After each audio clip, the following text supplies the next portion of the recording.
delve into our customer development. Before I go into that though, it's Bianca Bailey's birthday, 26. So We didn't change our product. Let's give her a, birthday. She made it to her birthday. All right, so customer development. She's gonna delve into the topic. Yep. Okay. Take it away. So, I guess before I start quickly, last time what I was doing last year on my birthday this time was at the COSAC competition. There was a pitching night. So on my birthday, I almost had to pitch, but then I ended up having to pitch the next night. So I got a chance to look at all the other competition that night. So that's what I was doing last time this year. So now I'm here. And so some of our hypotheses, I just kind of outlined some of them, is we think that eliminating the point that our filter is able to take care of bacteria and viruses is an important value proposition, because there are some filters that can only does either or. Some of our other hypotheses are, will companies or industries be interested in what we're doing as an additive to a potential water treatment system that they already have? Also nonprofits and etc. So some of the customers that we ended up talking to,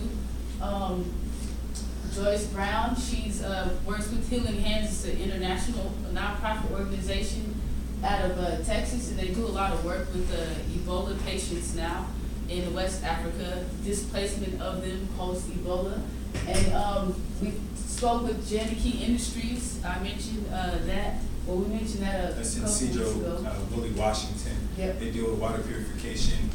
Currently, they're going over to Senegal. So one of our customer development models we tapped into was the resources that we actually met on site with the people that are immersed in the Omni processor. So Fidel, who's from Senegal, and he's one of the major leads on the committee, more or less extended an invitation to us.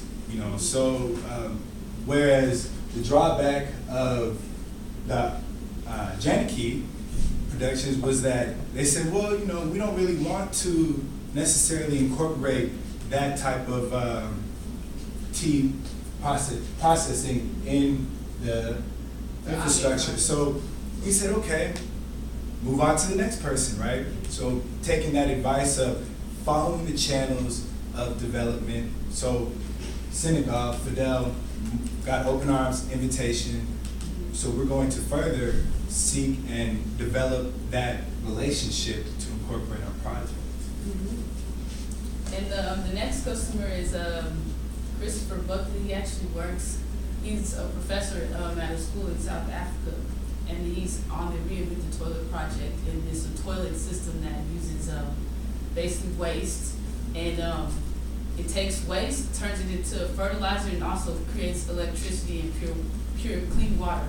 So what we want to do is adapt or add our tea treatment method into that system so that it can take care of the viruses. And also, one of our last customers, which I'll talk more about him than the other ones, is George Page, who is CEO of PortaPure, and he does portable water sanitation devices, which is almost exactly what aligns with our mission. So the new knowledge and wisdom that we gained, so these are comments that we got, some comments that I just kind of put down on the slide. And as Stanley mentioned, that Janike Industries was not interested in pursuing our technology, only specifically because they're founded by the Bill and Melinda Gates Foundation. So the project is funded under that proposal, so that if we were able to get into that space, they would have to give us some of that grant money. And because it's already been distributed, we can't cross those boundaries. So if they were not funded by the Bill and Melinda Gates Foundation, then there will probably, we can assume, there would be open arms for us to be able to do research. However, there were two staff members there that walked us through the Omni processor. The Omni processor, if you don't remember, is a system that creates waste into, like I just said, fertilizer, clean water, and electricity by steam. And we wanted to add our component to the sanitation part of the purification of the water. And so there was a water quality specialist and a mechanical engineer with a PhD, and they both told us that they personally would be interested in the product. And the water quality specialist also suggested that that it's a good idea that using a natural method versus chemicals because of the cancerous byproducts that come from using chemicals to clean water, which that's Right, very so important. This value proposition of a natural plant-based alternative to this chemical chlorine, they were actually open and more than willing to test it out.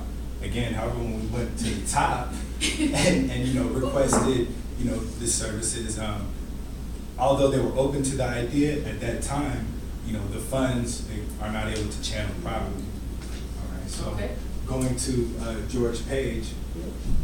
So George Page, like I said, I was referred to him through Miss Karen O'Connor, which she was here a couple weeks ago. She actually mentored him through his process when he was at Impact Engine.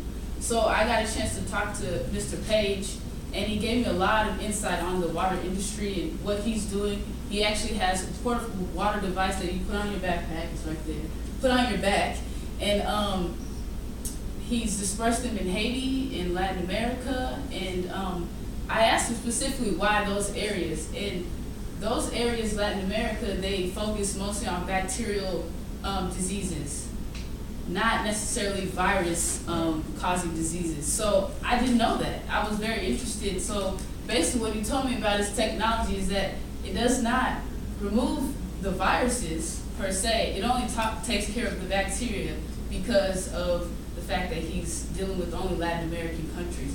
So that would be a value proposition that our product would have over his, is that it takes care of not only bacteria, but it takes care of viruses as well. And most of his products are in Miami. I'm not sure why they're in Miami, probably because it's easier to get to Haiti from Miami. That's my thinking. And also because there's probably a lot of high celebrities and high-end spenders there too. So they would also probably purchase. He has a tabletop version of the Brita filter as well. So this is one of his products. So he was able to tell me about that product as well. He also gave me insight on the Brita filters, in that if you have one at home, you might be a little sad because it doesn't take care of bacteria. It only has activated carbon. Activated carbon only takes care of removing chlorine and the taste and odor that is associated with chlorine. That's it. So I learned a lot from him. So conclusions, we kind of gave you some of our conclusions earlier. So our Canvas model shows the checks over what our hypotheses that stood true and across on the hypotheses that ultimately failed. So you see Janicki, cross them off. Professionals, cross them off. So what we're looking at, international government, NGOs.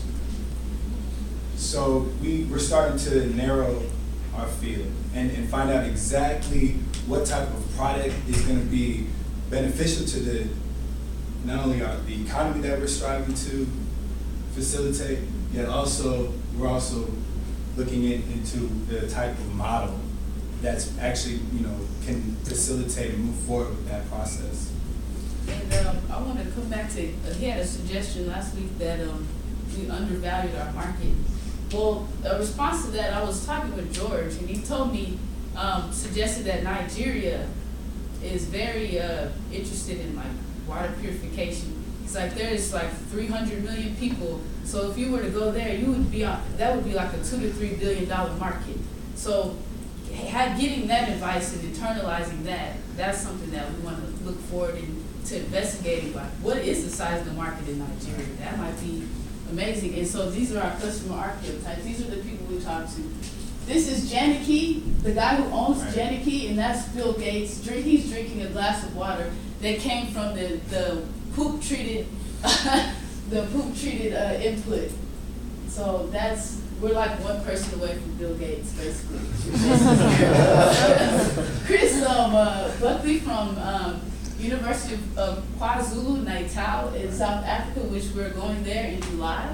That is pertinent. That's something that's going to happen. This is George Page. I'm scheduled to talk with him, around May.